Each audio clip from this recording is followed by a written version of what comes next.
Hello स्वागत गर्न चाहन्छु एके बस्नेत युट्युब च्यानलमा र एके बस्नेत युट्युब च्यानलमा आज म तपाईँहरूको माझमा एकदमै बिल्कुलै नयाँ खालको भिडियो लिएर आएको छु।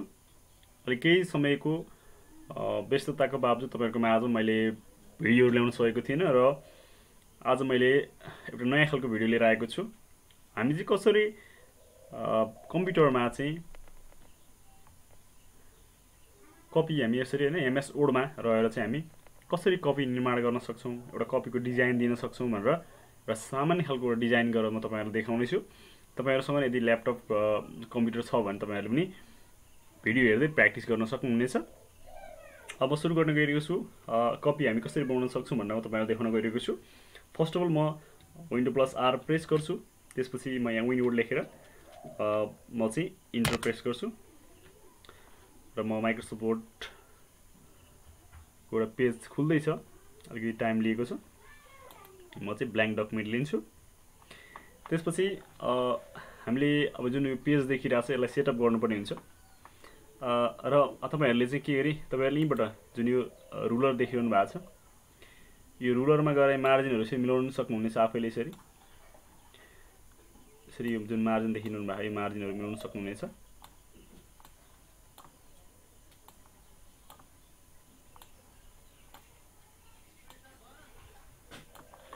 अथवा तपाईहरु पेज लेआउटमा गएर यहाँ साइजहरु तपाईले एफ बनाउनु पर्ने एफ बनाउनुस् अथवा तपाईलाई कस्तो साइज चाहिन्छ त्यो साइजहरु तपाईले यहाँबाट चुज गर्न सक्नुहुनेछ र यो जुन मार्जिन भन्ने देखिरहेको छ त्यो मार्जिनको तपाईले पुछारमा चाहिँ कस्टम मार्जिन भन्ने अप्सन देख्नु भएको छ। जुन यो कस्टम मार्जिन अप्सनमा तपाईहरु क्लिक गर्नुहोस् र कस्टम मार्जिनमा क्लिक गरिसकेपछि तपाईहरु के गर्नु भने यहाँ टपमा तपाईले 0 राख्नुस्। टप जुन बटम छ सबैतिर तपाईहरु 0 0 राख्नु होला यसरी र ओके प्रेस गर्नु होला। यहाँ चाहिँ मेरो फिक्स भनौं मैले अलरेडी फिक्स गरिसकेको छु। यसै तपाईहरुले पनि त्यहाँबाट पनि तपाईहरु राख्न सक्नुहुनेछ। त्यसपछि तपाईहरु के गर्नु भने तपाईहरु इन्सर्ट ट्याबमा जानु होला र इन्सर्ट ट्याबमा गइसकेपछि इन्सर्ट ट्याबमा गएर टेबल अप्सनमा जानु होला र टेबल अप्सनमा तपाईहरुले जुन हाम्रो रो छ यो रोहरु मात्र लिनु होला। सर तपाईहरुले रो मात्र लिनु होला। यसरी म यो पनि रो मात्र लिएँ यहाँबाट यसरी रो मात्र लिएँ। अलिकति तल झार्नु तपाईहरु अलिकति तल जान्छ ल यति छोडे मैले ग्याप माथि र तपाईहरु यो लास्ट छ नि जुन लास्ट सेल मा बस्नु भन्दा पहिले तपाईहरु चाहिँ यो जुन रेक्टेंगुलर जस्तो सानो एउटा एरो छ यहाँ एउटा साइन जस्तै चिन्ह आउँछ त्यसै तपाई सर र तपाईलाई कत्रो चाहिन्छ कोठाहरु त्यत्रो बनाउन सक्नुहुन्छ। म चाहिँ यत्रै बनाए अहिलेको लागि एकछिनको लागि। त्यसपछि तपाईहरु यो जुन लास्ट कोठामा बसेर अथवा लास्ट रोमा बसेर तपाईहरुले ट्याब प्रेस गर्न सक्नुहुन्छ। ट्याब चाहिँ ट्याब प्रेस गर्दै गइसकेपछि अलिकति पछाडीमा ग्याप हुन्छ कपीमा तपाईहरुले याद गर्नुभयो होला। ल यतिमा ग्याप बस्यो। त्यसपछि जुन हामी एउटा लाइन ड्र गर्छौं जुन तपाईहरुले देख्नुभयो होला कपीको सिरानमा एउटा रातो रेड लाइनको एउटा एरिया हुन्छ त्यसलाई म शेपमा गएर लाइन भन्ने अप्सनमा गएर एउटा शिफ्ट थिचेर हामी स्ट्रेट खालको एउटा लाइन लिन सक्छौं यहाँबाट सिधा। ल मैले पनि यहाँबाट लिएँ एउटा सिधा लाइन। ल जुन हामीले सिधा लाइन लियौं त्यसपछि तपाईहरुले के गर्न सक्नुहुन्छ भने यो जुन सिधा लाइन छ यो लाइनलाई चाहिँ हामी ड्र गरेको लाइनलाई चाहिँ तपाईहरुले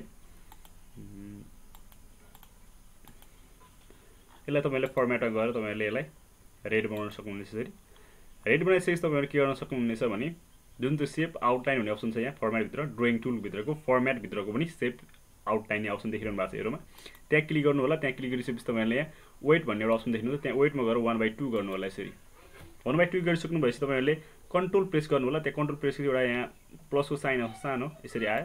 त्यसमा तपाईले बिस्तारै तलतिर मास्टर ड्र गर्न सक्नुहुनेछ। म चाहिँ अलिकति मास्टर लिन्छु।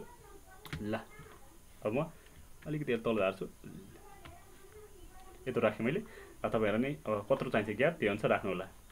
त्यसपछि तपाईहरुले अब यो तेर्सो लिइसक्नुभयो अब तपाईले ठाडो लिनु पर्ने त्यसरी नै अटोमेटिक मैले यहीबाट लिन सक्नुहुन्छ अथवा तपाईले इन्सर्टमा गएर सेपबाट लिन सक्नुहुन्छ। म चाहिँ यहीबाट लिन्छु अहिलेको लागि यहाँ गई। त्यसपछि म ठाडो तान्छु।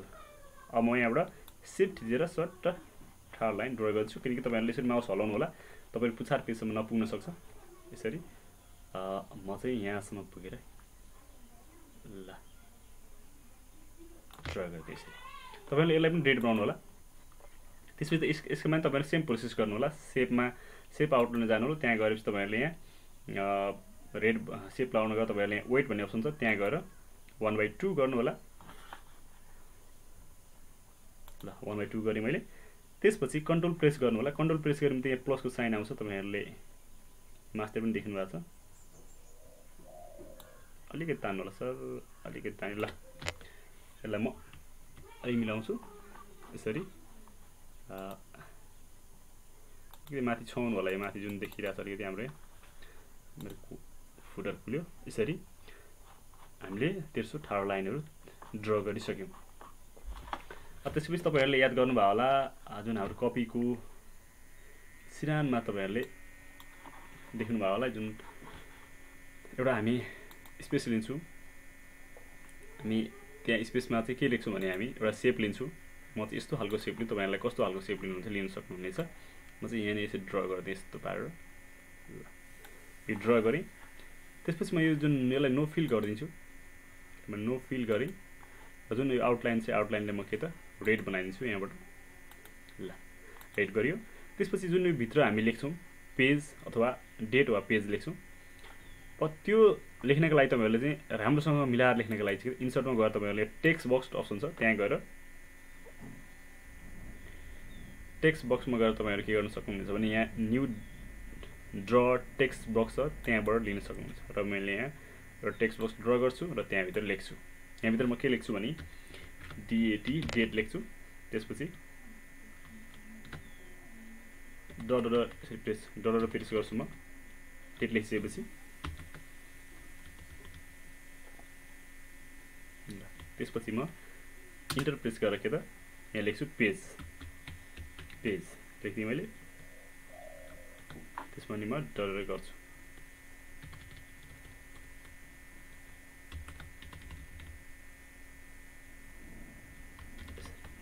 अब जुन यो डेट र पेज छ अब चाहिँ मैले यहाँ एउटा फर्मेट भन्ने अप्सन देखिरहनु भएको छ र यो जुन हाम्रो टेक्स्ट बक्स लेखेका छौं त्यसको लागि पनि हामी नो फिल नो आउटलाइन गर्छौं नो फिल गरेर नो आउटलाइन यसरी र जुन हामीलाई अलि मिले जस्तो लाग्यो भने तपाईहरुले यहाँबाट मिलाउन सक्नुहुनेछ तलमाथि कता राख्नु छुट्टै मिलाएर राख्नु होला र जुन हाम्रो यो अलिकति यसलाई बोल्ड गर्न सक्नुहुनेछ तपाईहरुले होममा गएर बोल्ड गर्न सक्नुहुनेछ र जुन फर्मेटमा गएर तपाईहरुले के गर्न सक्नुहुन्छ भने यसलाई अलिकति रेड बनाउन सक्नुहुनेछ यहाँ गएर तपाईहरुले यसलाई फन्टलाई जुन फन्ट देखिरहनु भएको छ त्यसलाई रेड बनाउन सक्नुहुन्छ यसरी अलिकति हाम्रो यो जुन साइज छ बाहिर शेपको साइज ठुलो भएको जस्तो लाग्यो भने तपाईहरुले यहाँबाट घटाउन सक्नुहुनेछ यसरी घटाएँ मैले ठिक्क मिल्ने बनाउनु होला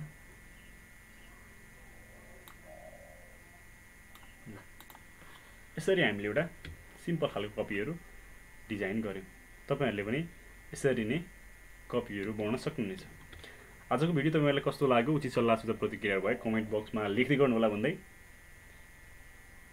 बिदा हुन्छु हवस् त नमस्कार